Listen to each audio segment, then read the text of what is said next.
dulu kami dari Go D untuk marketing management kelasnya juga. Nah, kita di sini tuh ingin melakukan value testing sebelum melakukan FGD. Nah, mungkin kita kasih tahu temanya dulu. Ini temanya itu Instagram's impact on buying decisions of makeup. Oke, jadi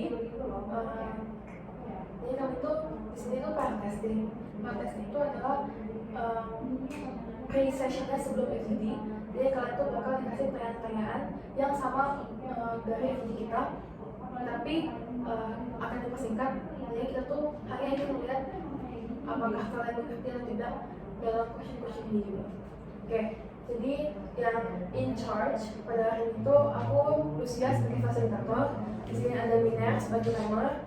Habis itu untuk note taker yang conversation kita pada hari ini itu Elena, dan untuk body gestures itu bakal jadi Tony. Nah, kita langsung aja mungkin dari untuk R&R-nya untuk semua podcast ini. Jadi semua peserta diharapkan untuk mendengar pendapat dan pandangan sesama peserta dengan penuh penghormatan, bahkan jika mereka memiliki pendapat yang berbeda. Moderator bertanggung jawab atas pelancaran percakapan dan waktu sesi. Peserta diharapkan untuk mematuhi arahan dari moderator, yaitu fasilitator itu diriku sendiri. Semua peserta diharapkan untuk berkontribusi dalam diskusi. Tidak ada peserta yang boleh mendominasi atau membiarkan diri tidak terlibat. Peserta diperbolehkan untuk menyampaikan kritik atau pendapat mereka, tetapi diharapkan untuk melakukannya dengan sopan dan mematuhi etika diskusi yang baik. Nah, peserta diharapkan hadir tepat waktu. Terima kasih sudah hadir tepat waktu. Habis itu, peserta diharapkan untuk mematikan ponsel atau perangkat elektronik selama sesi FGD untuk menghindari gangguan. Dan hasil dari FGD ini adalah milik bersama dan akan diolah untuk keperluan penelitian atau diskusi lanjutan, yaitu untuk tugas kita pada hari ini. Hasil kita tidak akan sebarkan tanpa izin, dan jika kalian ingin melihat result dari file testing ini juga bisa. Peserta diharapkan untuk berbicara dengan keyakinan, dan jika mereka merasa kurang nyaman dengan pertanyaan atau topik tertentu, mereka diperbolehkan untuk menjawab.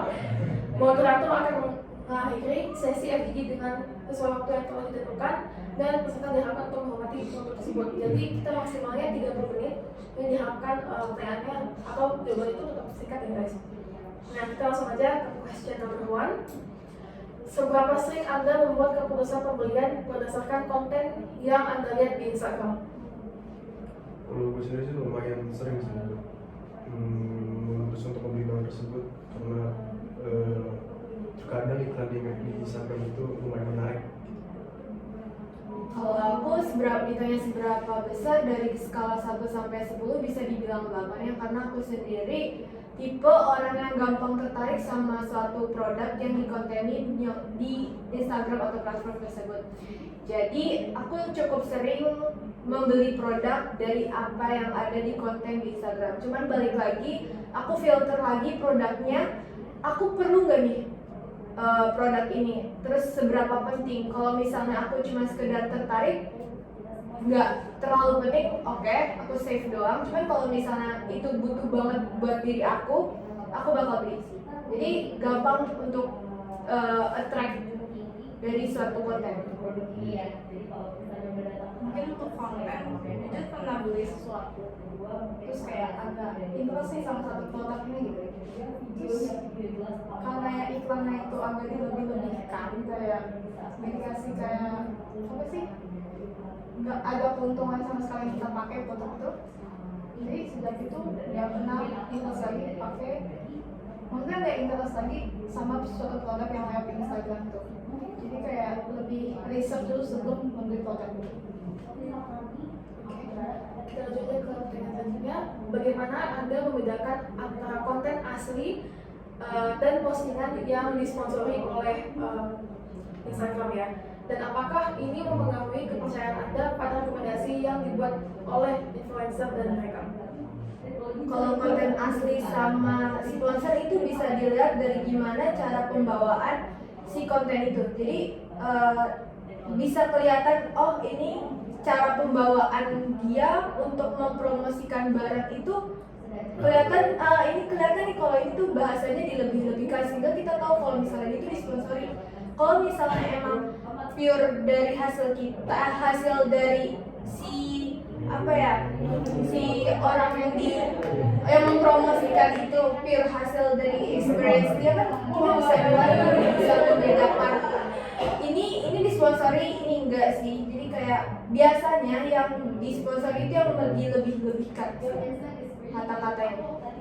Biasanya emang kalau yang sponsor itu biasanya kata-katanya itu selalu kayak caranya sebenarnya ini kayak mendorong kita untuk membeli, tapi sebenarnya itu ya itu mereka dibayar untuk melakukan itu gitu. Jadi kita kayak merasa kurang yakin dan apa ya, kurang percaya lah karena mereka dibayar untuk membuat produk tersebut terkenal gitu. Mungkin itu tujuannya. Jadi influencer kan emang dibayar kan. Kadang harus ya, ini kayak orang tuh dia tertarik gitu loh. Tapi influencer itu baru pakai sekali doang dengan produk itu. Nah itu dia masalahnya. That's why kita sebagai consumer harus lebih pinter milih mana yang sesuatu dilebihkan dengan kebutuhan dia sebagai influencer, mana yang emang itu pure experience dia. Wah ini dia pakai bagus nih, kayak contohnya banyak orang yang udah percaya sama kayak Tasya Farasya nih, itu kan banyak yang approve dari dia itu, wah berarti experience-nya emang bagus, dan juga dari kehidupan dia di mana kan di situ kita bisa membedakan mana yang emang harus disaring produknya sih. Lanjut, apakah ada influencer atau akun Instagram tertentu yang Anda anggap lebih dapat dipercaya atau berpengaruh ketika datang untuk membeli keputusan pembelian? Apa sih faktor-faktor yang membuat akun ini tuh lebih mempengaruhi kalian? Kalau aku sendiri sih kayaknya jarang ngikutin konten kayak bisa tentang make up gitu, cuman terkadang kelebatan aja sih kreatif aja karena pengen beli aja gitu. Cuman kalau misalnya ada konten yang ngebahas tentang make up dan tentang skincare terutama, kalau misalnya itu bagus dan memiliki sesuatu yang gue butuhin, gue bakal. Sorry tadi topiknya itu konten creatornya ya? Ya, Jujur kalau content creators ini based on my experience, aku sedikit percaya kalau yang tadi aku bilang Tasya Farasya, karena dia itu udah approve kalau dia bilang bagus, berarti emang produk itu bagus. Dan aku juga percaya kayak Nagita Slavina, karena menurut aku nggak semua content creator apa yang dia bilang bagus itu sesuai sama produknya. Cuman balik lagi, semua produk apapun yang dipromosikan, pertanyaannya adalah cocok nggak di kita. Belum tentu cocok di artis ini, cocok di kita. Kayak apalagi especially makeup kan sangat sensitif ya buat muka kita, kayak skincare and others. Jadi yang ada beberapa emang content creator yang aku udah approve, cuman balik lagi aku research lagi, ini cocok nggak di diri aku. Gitu sih. Mungkin jawabannya sama kayak Rana. Konten creator aku nggak ada, karena emang nggak terlalu interest banget sama makeup. Tapi lebih ke interest tentang skincare, karena dulu ada pejuang acne gitu. Jadi kayak ada satu kreator itu namanya Alex, itu kayak aku sampai research dalam-dalam tentang kayak penghilangan jerawat itu sangat-sangat susah. Jadi kayak pakai produk yang lebih gimana yang bagus. ini langsung aja ke pertanyaan keempat. Apakah Anda pernah melakukan penelitian di luar Instagram setelah melihat konten yang menarik minat Anda? Semua atau platform lain apa yang kalian percaya untuk mengkonsultasikan keputusan kalian untuk membeli? Biasanya sih kalau tentang masalah penggunaan barang untuk di muka pasti aku tuh selalu searching lagi di Google, kira-kira bahan-bahan ini cocok nih buat di muka apa yang sekarang gitu. Biasanya kan kadang-kadang muka cowok itu kan harus apa ya, mudah terkena paparan atau apa gitu, kita kan rada rawan untuk terjadi apa gitu kan. Jadinya kita harus searching lagi bahan-bahan yang terkandung, terus efek sampingnya dari bahan tersebut, lalu kira-kira penggunanya bagus kan untuk kehidupan sehari-hari aku gitu. Kalau aku pribadi selain Instagram, aku research biasanya ke Twitter. karena ya Twitter itu banyak banget lah orang-orang yang review mulai dari kelebihan yang kekurangannya. Terus kalau misal emang mau secara langsung videonya, aku biasa juga ke TikTok. Apalagi TikTok kan yang platform yang paling viral kan, dimana-mana orang teracuni sama sebuah produk kan TikTok nih. Terus selain itu juga aku sama kayak Rama, aku biasanya aku research lagi di Google, kayak cari tahu nih ini bagus nggak nih, beneran nggak nih. Karena ya balik lagi as before, produk ini bagus di mereka belum tentu bagus di aku. Sama mungkin bisa juga ke Google, terus platform-platform lain kayak TikTok, Twitter, kayak pantulannya apa nih, cocok apa enggak gitu. Terus kadang yang kayak buat mukanya yang berminyak, yang kulit yang jadi kita bisa membedain tuh produk mana yang kita harus pakai. Oke. Nomor 5, bagaimana menurut Anda peran Instagram dalam mempengaruhi keputusan pembelian dibandingkan dengan platform media sosial lainnya seperti Facebook, Pinterest, atau TikTok? Apakah ada perbedaan yang signifikan? Mungkin kita dari Eli dulu. Kalau yang signifikan dari Facebook yang Pinterest ya, Nggak harus media itu sih, media sosial lainnya lah. untuk dua platform itu aku jarang buka, ini lebih ke sering ke Instagram atau TikTok. Tapi kalau untuk pengiklanan kayaknya sih bagusan TikTok sih, cuman karena gua nggak pakai TikTok kayaknya gua tetap pilih Instagram karena emang ya gua selalu sering pakai Instagram sih. Kalau aku pribadi sampai saat ini yang aku lihat ya, itu pengaruh paling besar buat apa ya, promotion produk itu lebih ke TikTok juga sih. Tapi dibanding Facebook ya, apalagi zaman sekarang kan udah berkurang dalam penggunaan Facebook dan lain-lain. Kayak almost all the time kan orang pasti scroll TikTok. Terus Instagram juga sebenarnya pengaruhnya juga gede, impactnya juga gede. Cuma kalau compare Lebih dari TikTok ya, karena semua konten TikTok masuk ke Instagram. Apa jenis konten di Instagram yang paling meyakinkan ketika datang untuk membuat keputusan pembelian? Apakah itu yang dari user biasa, mungkin teman-teman kalian, atau postingan influencer, atau iklan-iklan dari akun merek itu sendiri? Lebih ke akun yang kayak udah pernah pakai lama gitu loh. Jadi nggak usah bisnis, tapi kayak lebih ini orang kayak lagi ngalamin sesuatu yang lama gitu kan. Terus dia udah pakai produk ini udah bertahun-tahun, terus dia kayak menginfluence untuk ini kalau ini bagus ini untuk dipakai. Jadi udah ada experience yang lama, jadi lebih tertarik karena udah ada pengalaman sendiri.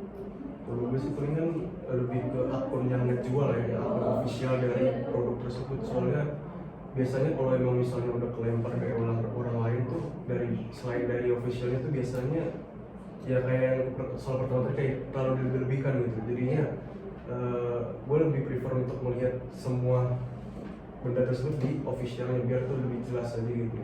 Mungkin biasanya kan di official tersebut udah ada tuh penjelasan dari produknya, kandungannya apa, kandungannya baik untuk apa dan digunakan untuk saat apa. kalau aku tipe yang keduanya sih, tergantung produk. Balik lagi, ada beberapa emang yang aku percaya dari orang yang kayak Nali bilang, orang yang udah pakai lama nih, aku udah percaya content creator ini. Gak harus content creator yang besar namanya, tapi emang aku udah percaya nih orang experience pakai produk ini tuh bagus. Ada juga produk di mana aku turun langsung ke official website-nya, ke Instagram account website-nya. Jadi aku bisa di keduanya, tergantung situasi. Pernahkah Anda mengalami penyesalan pembelian setelah melakukan pembeliannya yang dipengaruhi oleh konten Instagram? Faktor apa yang berkontribusi dalam penyesalan ini? Kalau itu sih pasti ada, soalnya kita kan memang apalagi untuk pajang kita pasti harus coba-coba dong, harusnya gak sekalinya kita pakai barang itu langsung cocok gitu. Pasti ada dimana proses kita mencari banyak barang lalu ketemu dengan satu barang yang untuk cocok untuk diri kita. Penyesalan sih emang agak nyesel karena ya kita customer pasti mengeluarkan duit yang cukup banyak untuk membeli barang tersebut gitu. Terus untuk faktor pertimbangan untuk membeli lagi barang tersebut, ya kita mencari aja yang cocok untuk wajah kita gitu. Kalau misalnya di dalam proses tersebut kita udah ketemu dengan yang cocok dengan kita, ya paling kita membeli produk itu aja, nggak harus membeli produk yang lain.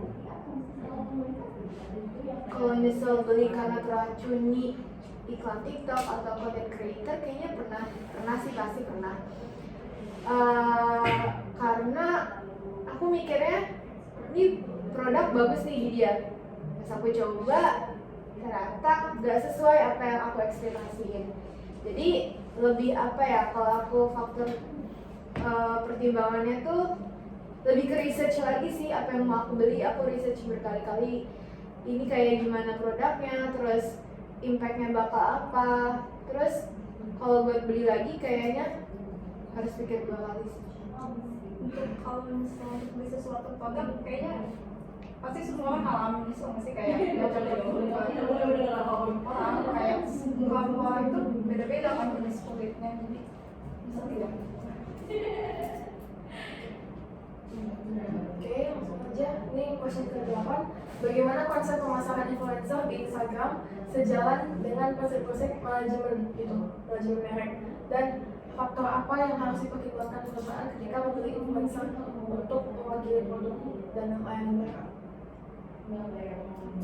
Faktor influencer yang harus dipilih perusahaan. Kayak sih untuk ini yang memilih orang-orang yang apa ya, bisa dibilang kejujuran. Pertama sih pasti kita semua pasti begitu, apalagi kan berhubungan dengan wajah yang dimana itu sensitif kan. Jadi mau nggak mau dari perusahaan itu bukan hanya mencari orang yang terkenal dan memiliki viewers yang banyak, tapi kita harus mempertimbangkan orang-orang yang emang bisa mereview produknya company tersebut dengan secara jujur. Mau bagaimanapun emang kalau misalnya emang barang tidak bagus ya seharusnya emang dibilang tidak bagus. Lebih memperbanyak ini sih, kayak company lebih kayak nge-influence sesuatu, kayak milih content creator atau artis yang buat dipromosin tuh lebih kayak yang belajar kulit putih mulu nggak sih, kayak nggak selalu kulit putih mulu gitu. Kayak contoh nih, misalkan kayak selalu undang artis Korea gitu kayak kan bisa juga artis yang lain-lain kayak yang kulitnya agak gelap, jadi kan nggak semua orang tuh yang kulit putih semua yang di-influence gitu. Dan rata-rata faktor pertimbangan company itu menurut aku yang rating si content creatornya itu lagi naik. Itu pasti banget, karena ya secara dia lagi viral-viralnya ya. Contohnya kayak Fuji gitu-gitu kan, wah all the company kan udah mandang nih Fuji itu punya nama, udah punya rating, selain kejujuran, selain orang yang putih dan lain-lain, pasti rating. Kayak orang Korea juga itu kan punya rating yang tinggi, dan pasar di Indonesia-nya tuh tinggi. Jadi kami juga memikirkan creator mana nih yang ratingnya lagi tinggi, yang lagi turun, dan pasti mereka lebih mikir creator yang lagi viral-viralnya sih.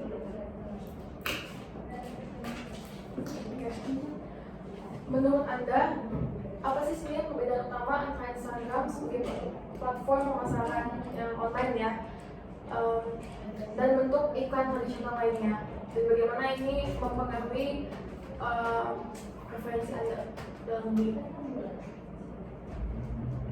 Kalau untuk Instagram tuh iklannya tuh tipenya yang kayak kalau misalnya kita scroll kadang-kadang tuh ada muncul gitu tanpa disengaja gitu.